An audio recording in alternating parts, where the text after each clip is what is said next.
Bonjour chers élèves, notre séquence d'aujourd'hui porte sur comment réduire, écrire et encadrer une fraction. Chers élèves, comme dans la séquence précédente, où nous avons vu comment comparer ou bien écrire une fraction au nombre 1 et comment comparer aussi les fractions de dénominateurs différents.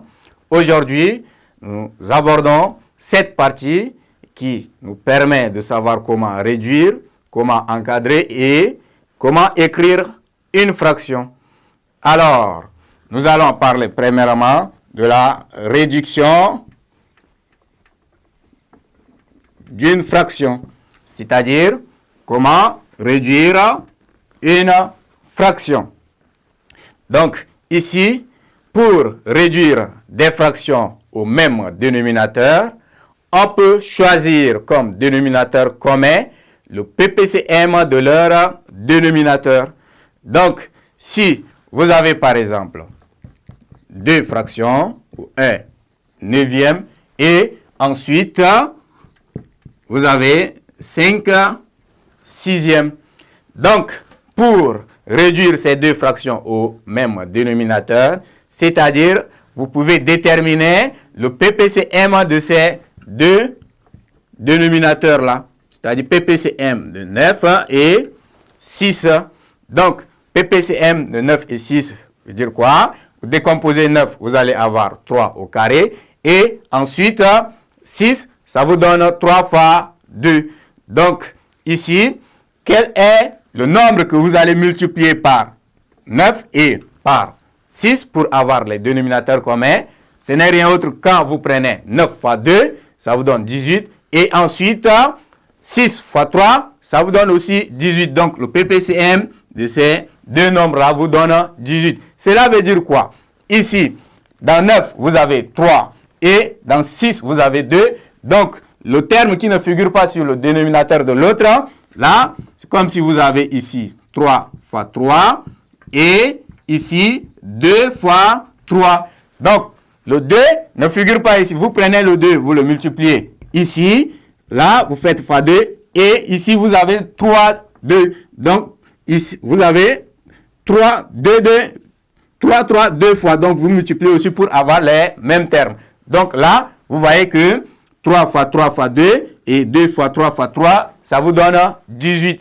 Donc, on a réduit maintenant 1 neuvième et 5 sixièmes. Leur dénominateur commun n'est rien autre que 18.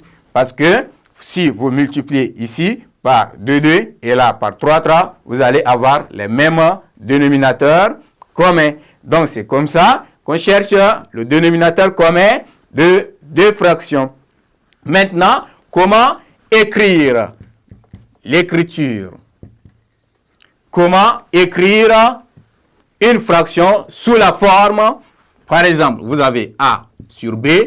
Alors, cette forme-là va vous donner Q plus R sur B. Donc, A dividende, B diviseur. Alors, pour écrire cette forme, nous avons une propriété à adopter, soit A, B, Q et R sont des nombres entiers naturels et B non nuls, c'est-à-dire B différent de 0. Donc, chaque fraction qui s'écrit A sur B peut s'écrire sous la forme Q plus R sur B, où Q est le quotient et R le reste de la division de A par B. Donc là, si vous avez par exemple 13 sur 2, ça va vous donner quoi? 13 sur 2, ça vous donne 6 plus 1 sur 2. Parce que là, 13, vous allez trouver d'abord 6 et ensuite le reste vous donne 1. Donc 6 est considéré comme le quotient. 1, c'est le reste. Donc avec le reste égal à 1. Donc maintenant, encadrer aussi une fraction de deux nombres décimaux. Cela veut dire quoi? Si vous avez par exemple ici encadré, si vous avez 38 divisé par 7, 38 divisé par 7 vous donne un nombre 5,42 avec plusieurs valeurs.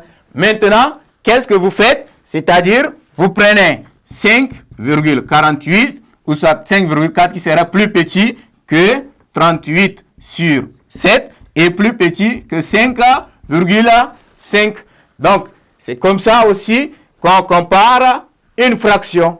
Donc, là, vous déterminez la valeur de votre fraction et vous prenez les deux nombres décimaux qui peuvent encadrer votre fraction. Ainsi, prend fin cette séquence. À la séquence prochaine.